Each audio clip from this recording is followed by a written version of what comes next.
The envelope arrived 3 days after my sister's wedding. At first, I assumed it was a thank you card. Maybe an apology. After all, I wasn't invited to the wedding. My own sister, Sarah, had called me 2 months earlier and said the ceremony would be very small. Just immediate family. Apparently, I wasn't immediate family anymore. But when I opened the envelope, I didn't find a card. I found a bill. $26,000. The invoice listed everything: venue costs, catering charges, the photographer's overtime, even the wedding planner's late-night coordination fee. And at the bottom, under responsible party, was my name. My phone buzzed a few seconds later. A message from my mother appeared. "Since you didn't show up, the least you can do is pay your share." I stared at the screen, realizing something chilling. They hadn't forgotten to invite me. They had used me. What my family didn't realize was that sending me that bill would turn into the biggest mistake of their lives. And the truth behind that invoice was far worse than a simple misunderstanding. My name is Alex Carter. And growing up, I was always the invisible child. My sister Sarah was the opposite. 2 years older than me, she had a magnetic personality. Teachers loved her. Friends surrounded her constantly. My parents treated her like she was destined for something extraordinary. Sarah was the star of every family story. Her school achievements, her college graduation, her marketing job in the city. Everything in our house revolved around her. Meanwhile, I lived in the background. I was the quiet one who preferred computers over crowds. Instead of parties, I spent nights building small online projects and learning programming. Eventually, that hobby turned into my career. By 26, I was running a small freelance cybersecurity business from my apartment. Nothing flashy. Just protecting companies from digital threats and fixing security problems. But to my parents, my work sounded boring compared to Sarah's glamorous corporate life. At family dinners, Sarah would tell exciting stories about business trips and luxury clients. Everyone listened. When I spoke, the room usually went quiet, until someone changed the subject. Eventually, I stopped trying. Then Sarah met Chloe. Chloe was a social media influencer who documented every moment of her life online. Their relationship moved fast. 6 months later, they announced their engagement. The wedding planning became a full-scale production. Luxury venue. Designer decorations. Hundreds of guests. Every day our family group chat exploded with updates about flowers, catering tastings, and custom outfits. Then one evening, Sarah called me. Her voice sounded strangely careful. "Hey, about the wedding." I felt a strange tension in my chest. "We had to reduce the guest list," she said. I waited. "It's just going to be immediate family." Something about the way she said it made my stomach drop. Because I already knew what she was about to say. "And sure enough," she added. "So, you won't be coming." At that moment, I thought the worst thing my sister could do was exclude me. I had no idea the real humiliation was still coming. At first, I thought she was joking. "You're inviting Mom and Dad, but not me?" I asked. Sarah sighed impatiently. "It's complicated." "That's not an explanation." "It's Chloe's family," she said. "They're paying for most of the wedding." I felt my chest tighten. "And they want a certain image." There was a pause. Then Sarah said something I will never forget. "They think you might not fit the vibe." The vibe. Apparently my existence didn't match the aesthetic of their perfect wedding photos. I laughed quietly, but there was no humor in it. "So your solution was to just remove your own sibling?" "Alex, it's just one day," Sarah replied. "Just one day. One wedding. One reminder that in my family, I was always optional." The wedding happened 3 weeks later. I didn't attend, obviously. But social media made sure I saw everything. Chloe posted dozens of pictures. Crystal chandeliers. Designer suits. A 5-tier cake taller than some children. And in one photo, my entire family stood together under a flower-covered arch. Everyone smiling. Everyone perfect. Everyone there, Accept me. I muted the family group chat and buried myself in work. Then the envelope arrived. And when I opened it and saw the $26,000 invoice, I thought it had to be a mistake. But it wasn't. My name was clearly listed as the financial guarantor. I texted Sarah immediately. Why did I receive a $26,000 bill for your wedding? 10 minutes later, she replied. Because you were supposed to help pay. My hands started shaking. I wasn't even invited. 3 dots appeared. Then the message came. Mom said you could contribute financially if you weren't attending. Before I could respond, my phone rang. My mother. Alex, she said the moment I answered, the venue expects payment this week. Why is the bill in my name? I asked. You're part of the family, she said firmly. I laughed bitterly.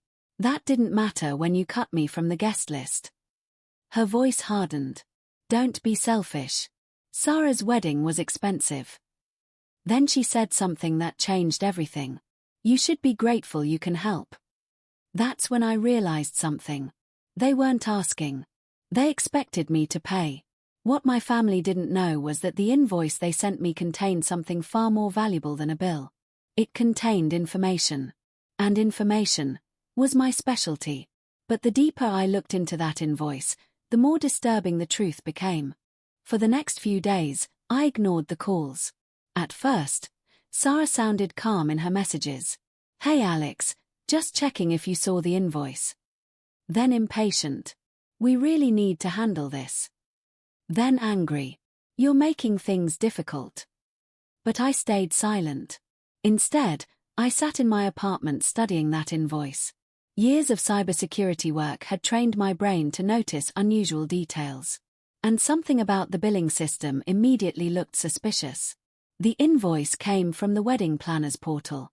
But attached to it was something strange. An account registered under my name. Someone had created it. Without my permission.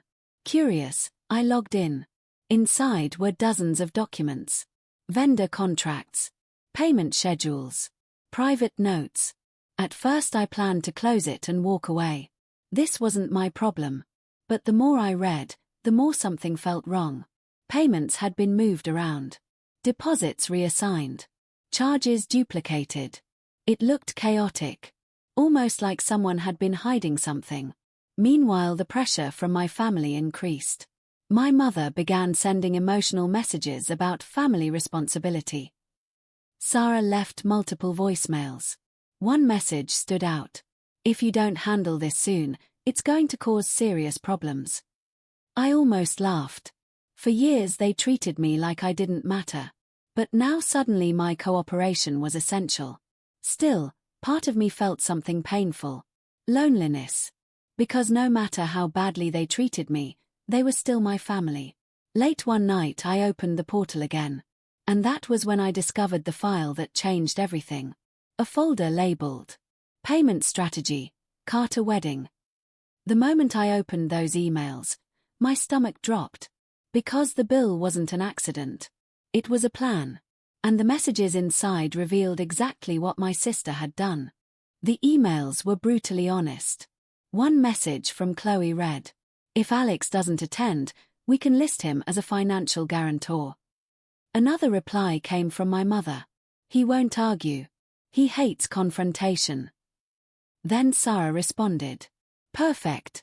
That solves the remaining venue balance. I leaned back in my chair, stunned.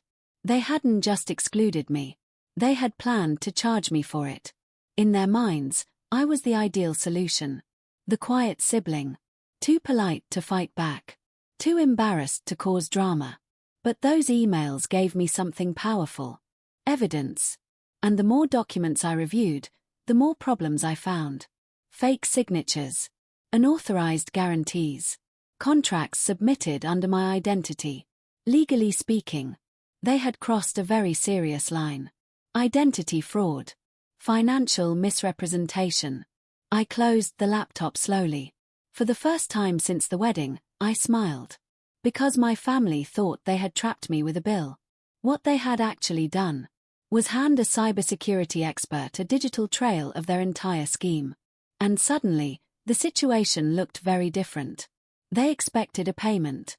But what they were about to receive instead was a lesson they would never forget.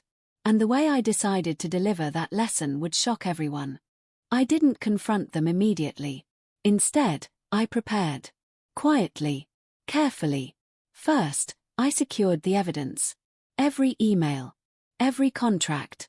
Every portal log. I downloaded everything and stored multiple encrypted backups. Then I scheduled a consultation with a fraud attorney. Her name was Rebecca. After reviewing the documents, she looked up at me calmly. "This is identity fraud," she said. Hearing those words felt strangely satisfying. Technically, I could have pressed criminal charges immediately. But I had a better idea. Instead, I waited.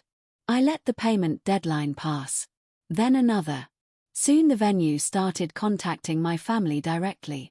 The planner wanted payment. The catering company wanted answers. Sarah's messages became increasingly desperate. "Alex, we need to talk. Why aren't you answering?"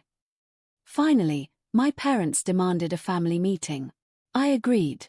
But they didn't know something important. I had scheduled another meeting. With the wedding planner, the venue manager, and my lawyer. They all agreed to attend. My family thought they were gathering to pressure me into paying the bill. What they didn't realize was that the real conversation was about to expose everything. And when the truth finally came out, my sister's perfect wedding story would collapse instantly. The meeting happened at my parents' house. Sarah sat at the table looking irritated. My mother crossed her arms. "Alex, this situation has gone too far," she said. Sarah added, "The venue is threatening legal action." I nodded calmly. "Yes. They contacted me too." My father leaned forward. "Then you understand why you need to pay." I placed my laptop on the table. Actually, I invited a few people. Right then, the front door opened. The wedding planner walked in. Behind her came the venue manager. And finally, Rebecca, my lawyer. The room went silent. Sarah stood up immediately. "What is this?" Rebecca calmly placed a folder on the table. Inside were printed copies of the emails, the forged contracts, the portal records, the fake signatures. The wedding planner turned toward Sarah slowly. "You told us Alex agreed to be the guarantor." Sarah's face went pale. Rebecca interrupted.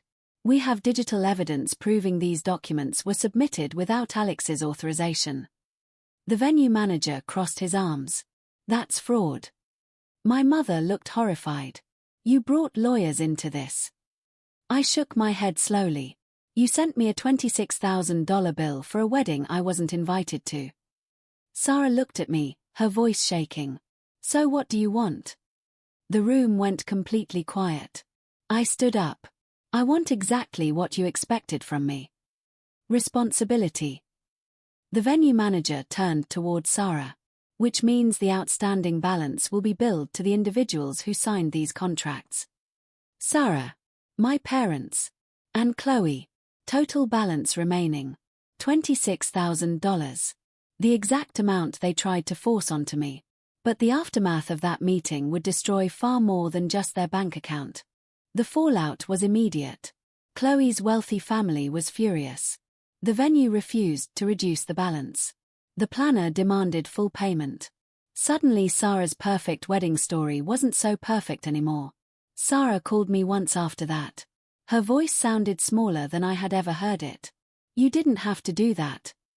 I thought about every moment growing up. Every time I was ignored. Every dinner where I felt invisible. Every conversation where I didn't fit the vibe. Then I answered honestly. "Yes," I said. "I did." After that call, the silence between us became permanent. Months passed. My business grew. New clients appeared. And slowly, I realized something important. Family isn't defined by blood. It's defined by respect. And the people who truly care about you will never treat you like a convenient wallet. As for Sarah's wedding, last I heard, they're still paying off the debt. $26,000. A very expensive lesson. But honestly, not nearly as expensive as the moment they decided their own sibling didn't belong.